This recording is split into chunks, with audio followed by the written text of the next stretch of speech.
and welcome. I'm Ramesh Ramachandran, and you're watching a special broadcast here on DD India.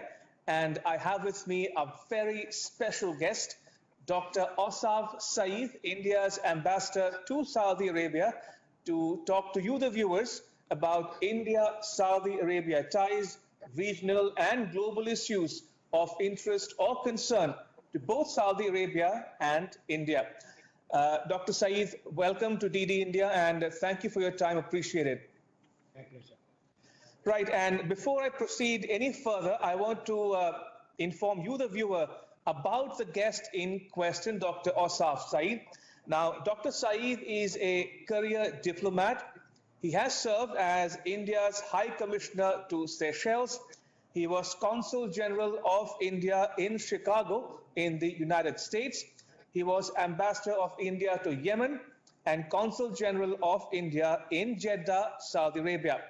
And he's published 3 books, 1 in geology and 2 on Indian art and culture.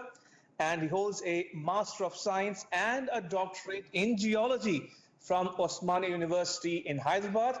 He has an advanced diploma in Arabic from the American University in Cairo. And he is a competent Toastmaster to boot. Dr. Sayeed, thank you once again. And let's start with the obvious question first. The welfare of Indian nationals living and working in Saudi Arabia. What's the embassy or the government doing in collaboration with the Saudi authorities to take care of their interest insofar as repatriating them from the kingdom is concerned and other welfare activities at the same time? Thank you very much, Mr. Ramachandran. It's my pleasure to be on Doordarshan. To answer your question, in Saudi Arabia, as we speak, there are close to around 60,000 COVID positive cases and around 329 persons who passed away because of COVID. While the kingdom doesn't give us the country-wise, nationality-wise breakdown of positive cases, the rough indication is that around 70% of the cases involves the expatriates. So the number of those involved would be high. But a silver lining in Saudi Arabia is that the recovery rate has increased, and about nearly 32,000 people have recovered so far. Now, unfortunately, we have around 53 casualties among the Indians owing to COVID. Of course, the largest number is from UP, then followed by Kerala.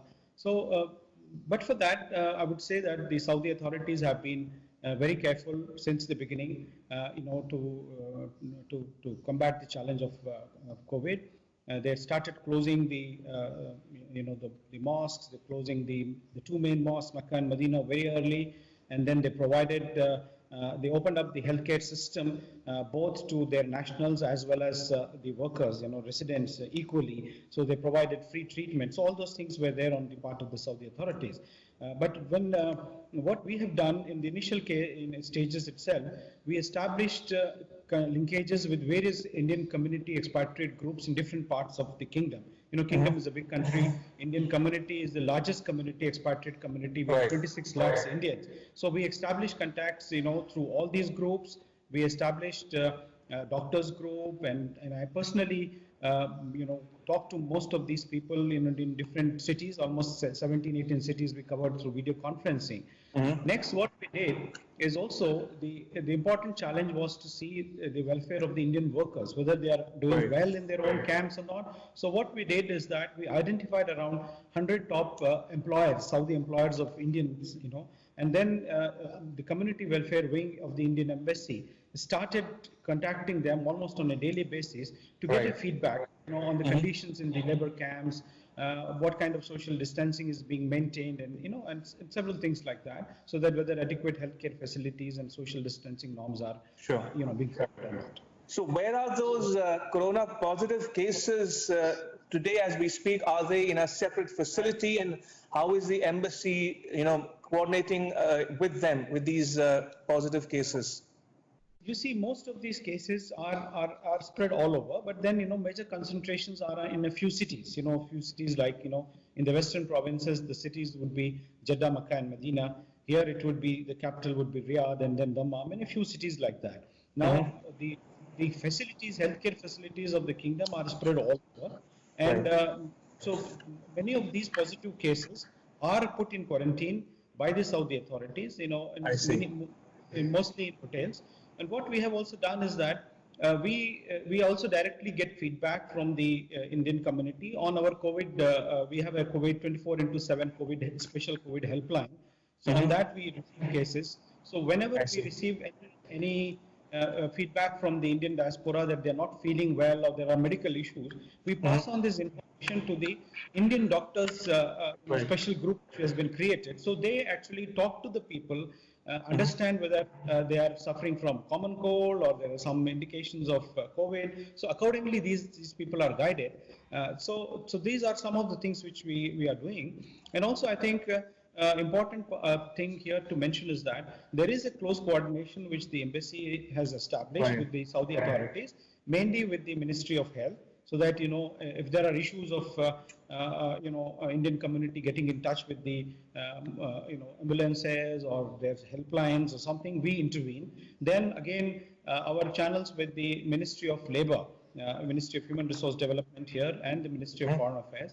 In some cases, people have talked about shortage of food, especially in remote areas. So in that case, what we have done is that we have got in touch with major food suppliers, supplying chain, and then we provide them the lead and then say, okay, these are the addresses where the food needs to be delivered, and the food is delivered, and then we bear the cost to the Indian Community Welfare Fund, which is available. In some cases, people have talked about medicines. Wherever possible, through local procurement, we are providing assistance. So I think so far, this is the mechanism we are working. We are advising the people to remain calm, not to get panicky. Right. Especially now, the focus of the community has also shifted to repatriation efforts. So so the most of the calls are coming on that. Right, I'll talk about repatriation just a bit, Ambassador, but a quick word from you, a quick comment from you on the 53 fatalities, Ambassador. Have their mortal remains been sent to India? You said they are from Uttar Pradesh and Kerala. So what's the status of their mortal remains as we speak? Yes, out of the 53 cases, just to give a breakdown for your viewers, we have 12 from Uttar Pradesh, 9 from Maharashtra, 7 from Bihar, and 8 from Kerala, 7 from Telangana. Then there are people from Manipur, Tamil Nadu, West Bengal, Andhra Pradesh, Delhi, Himachal Pradesh, and Rajasthan. Now, as far as I know, in almost all the cases, the burial has been requested locally and has been done locally. So we haven't really received any request for COVID-related deaths to be repatriated to mortal remains to be repatriated to India. Although, of course, there are other mortal remains which are being repatriated, not related to COVID. Dr. Sayeed, let's talk a bit, if you will, about the repatriation exercise. Give us a sense of how many Indian nationals have been ferried back home in recent weeks, and how many more are likely to be brought home in the next few weeks as well. We have registered around 83,000 people, as I mentioned to you. Okay. And out of these 83,000 people registered to be repatriated, mainly these are the 34%, as I mentioned, are the distressed workers, but there's a large segment of them who are here on a short-term visa, maybe for short projects relating to some companies' projects, or people, parents visiting or spouses visiting. We have about 26% of such cases. Then there are a large number of medical cases, around 21%. Right. And then there is a small number of people who are, who are students who are, stranded here. A few pilgrims who are stranded here, those who have come for Umrah. Majority of the cases, more than 52,000 people are from Kerala. So that's the biggest segment which we have, and then followed by Tamil Nadu, UP, and Telangana. So now, when this first phase was started, so far we had around 7 flights in the first phase in the last week which we had, and 2 flights added of the second phase completed also. And so together in these 7 flights, we had accommodated around 1,100 people so far. The operation continues. We do have 3 additional flights, and completely during the rest of the month, we have additional flights, which could cater to about cumulative number of about 2,100 people. So it's a huge task which is there. And we have major embarkation points spread out. We have in the capital Riyadh, which is there. Then you have in the oil-rich eastern province, where a large number of people working, so Dammam, and then of course the western province of Jeddah, where we also have the two holy mosques of Makkah and Medina. So the people who are stranded there.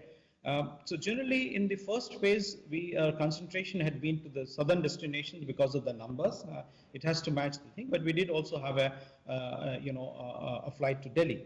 In the coming months, in the coming weeks, the next week and so on, we would add other embarkation points for people to be transported back, especially to destinations in UK, in UP, and then you also would have Bihar and Maharashtra, Chennai, and so on and so forth. So this is a very integrated operation which is going on, where the embassy is in direct touch with the COVID cell of the ministry. Then we are also in touch with the state governments to ensure that the facilities are proper and all. One important thing relating to repatriation I would like to also mention to you is that when we have collected the data, we have also collected the data relating to their professions and their specialties. And this data eventually we will be also sharing with the state governments. The whole idea is that while the distressed workers have lost their jobs and they're looking forward to go back, but while they're in their own states, the state should find them useful because of their expertise and professional competency which they have. So eventually we hope that they would be rehabilitated either in India, and if situation improves, maybe they return back quite soon. Right. Let's talk a bit now, Ambassador, about bilateral ties. How would you describe the bilateral ties as they exist today? And I have a long list of visits that have taken place in the last many years, starting with King Abdullah's visit to India in 2006, then the then Prime Minister's visit to Saudi Arabia in 2010, the Crown Prince, who visited India who is now the King, who visited India in 2014, and then Prime Minister Modi's visits to Saudi Arabia in 2016 and 2019. So when we look back at the evolution of the ties, what are the key takeaways, the big takeaways from the India-Saudi relationship in the last few years? You see, you're correct. There have been, very healthy exchange of high-level visits, on both sides, and of course, the most recent being the Prime Minister's visit to Saudi Arabia in October 2019. This was, of course, a follow-up of the visit of Crown Prince, His Royal Highness Prince Mohammed bin Salman to India in February of 2019. See, when we take the last visit, one of the most important outcomes of this was the strategic partnership which was launched between India and Saudi Arabia. And this is the highest bilateral mechanism which has been launched between the two countries, headed nonetheless, headed by the two top leaders of both countries, the Prime Minister on our end and the Crown Prince on the Saudi side. And then this would be the mechanism which would deal with all the issues which are there. We will dwell on this a little bit more. But then I would say that Saudi Arabia is a very important trading partner of India. We have it's the fourth largest trading partner. We have a bilateral trade of $34 billion. One silver lining in this, in all the negative, gloomy picture which we are hearing about the COVID-related impact, is that the Indian exports to Saudi Arabia in 2019 have registered a significant increase. According to the Saudi data, we had a 15% increase in Indian exports, which is around 800 million of Indian exports which have been increased. So I think this is important. And also for us, Saudi Arabia is a very dependable partner for our hydrocarbon needs. So it supplies around 80% of the crude oil requirement which we have. It also provides around 30% of our LPG requirement. So even in times where there was a heavy demand in India, last Diwali and Dussehra season, even in the while the kingdom's facilities were they were subjected to drone attacks, terrorist attacks, they maintained this. So I think we have a relationship which goes to a long time. It was one of the earliest, one of the first countries with which India had established diplomatic relationship immediately after it became independent. Just a few months after we became independent, we established this relationship. So when I talked about the Prime Minister's visit, one of the outcomes was the Strategic Partnership Council, but there had been several other positive things which had happened. One was the almost a dozen agreements which were there, and you would see the range which is of these agreements covered renewable energy, defense, civil aviation, and then the Saudi government agreed, to participate in our strategic petroleum reserves. Then there were agreements between the stock exchanges, and and then the Rupee card was launched. So I think we have a wholesome relationship which is existing. And now 2020, as the kingdom is chairing the G20. Our leadership has assured Saudi Arabia that India would do everything possible to make the G20 meaningful, so that we can, as countries, as G20 partners and as bilateral partners, work together with Saudi Arabia to find out, the ways and means of various challenges which the world faces now, including the impact of COVID. Indeed. Let's talk a bit now, Ambassador, about India's exports to Saudi Arabia. You've spoken about Indian imports from Saudi Arabia. What about food security, for instance? I'm told that India is seen as a good source for Saudi Arabia in terms of importing rice or red meat or sugar, spices, infant milk powder. Is it in the short term, or are we looking at a more long-term, exports to Saudi Arabia in these sectors and other sectors as well? When we talk about the India's, overall economic partnership with Saudi Arabia, one, of course, is the trading aspect. And you rightly said that Saudi Arabia looks to India as a, for its food security, as we perhaps look to Saudi Arabia for our own energy security. So the biggest commodity which is exported from the food side is the basmati rice, and almost around 75% of the basmati rice which is consumed in Saudi Arabia is sourced from India. So, and then there are spices. The Saudis are very fond of Indian spices, especially cardamom. The Saudi kawa, which they drink in small cups. It is actually it's a combination of coffee as well as cardamom, and the cardamom which is preferred to go in that is the cardamom which is sourced from India, mainly from Kerala, and there are other products which you talked about. So the Kingdom of Saudi Arabia is very keen to enhance this relationship. One, to see whether there could be a large-scale partnership, first in the form of taking equity stakes in Indian companies if it is possible, subject to our thing. So they have recently taken around 14 million stake in a rice company in India. They are also looking forward, to have partnerships in the SEZ, so that it is easy for them to procure and then then send supplies here. Then they are talking about taking stakes in red meats and many other products like that. They will also talk about possible collaboration between the state governments and federal government and state governments on our side and Saudi side.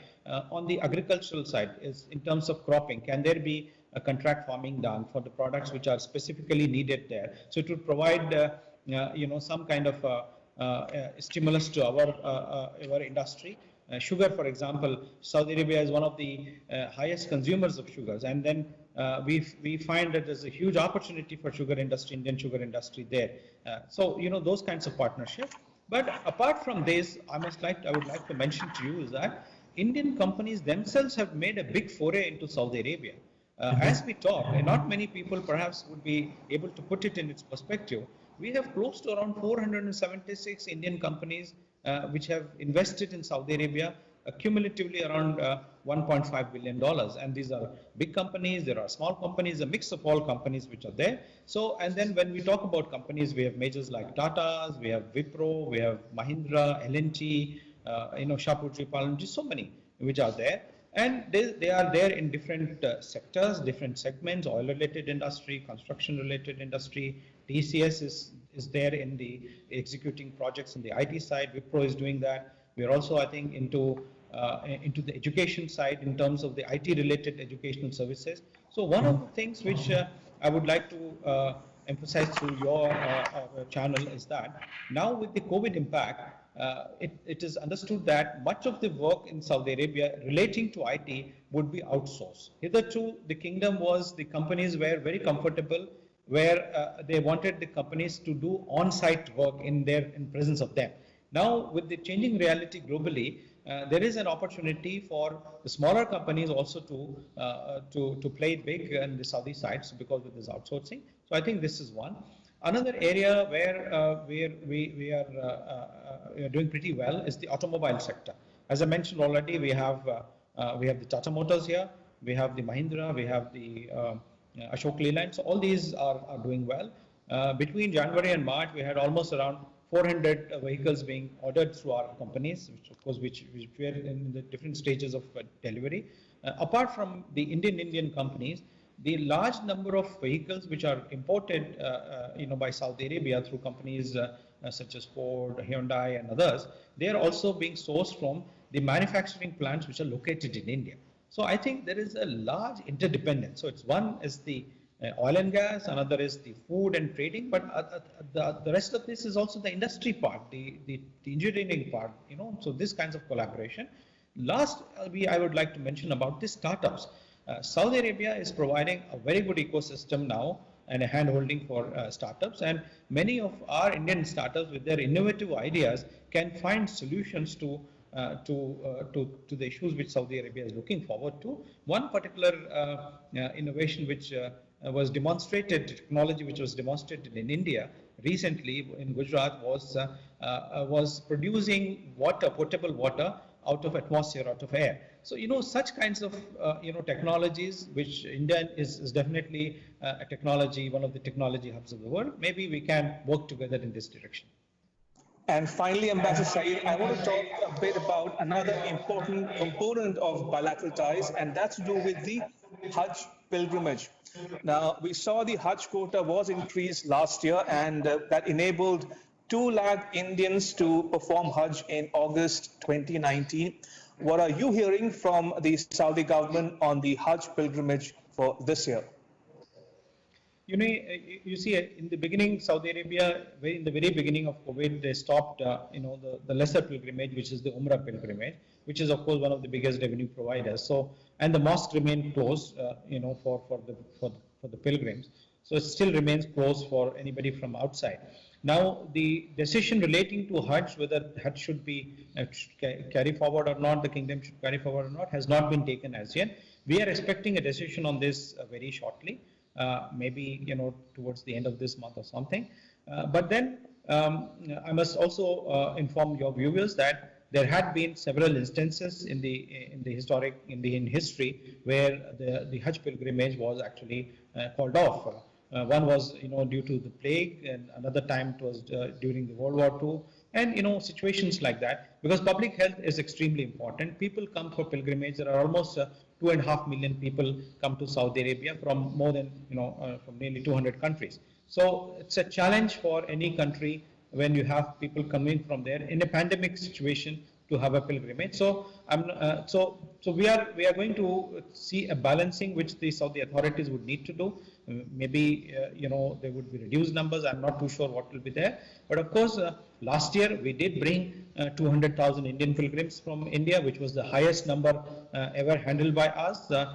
This was again thanks to the intervention of our Prime Minister with the Crown Prince, where the quota was increased by 25,000. So from 175 it went to 200,000. And this year also we were looking forward, our pilgrims are looking forward, Hajj pilgrims are looking forward to come here.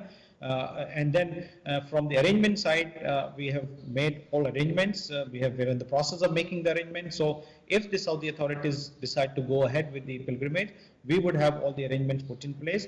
The embassy is working very closely with the Ministry of Minority Welfare as well as our Hajj Committee of India. But of course, we'll have to await the decision, which is a very important decision, which most of the pilgrims are eagerly looking forward to. All right, on that note, Dr. Ausaf Sayeed, thank you so much for making time to be on DD India and speak to our viewers about India, Saudi Arabia, bilateral, regional and global issues of interest or concern to both Saudi Arabia and India. Thank you so much for your time. Appreciate it. And that's a wrap on this special broadcast. But news continues here on DD India. You can catch all the latest updates on our social media, mobile and digital platforms. Thanks for watching. Bye-bye.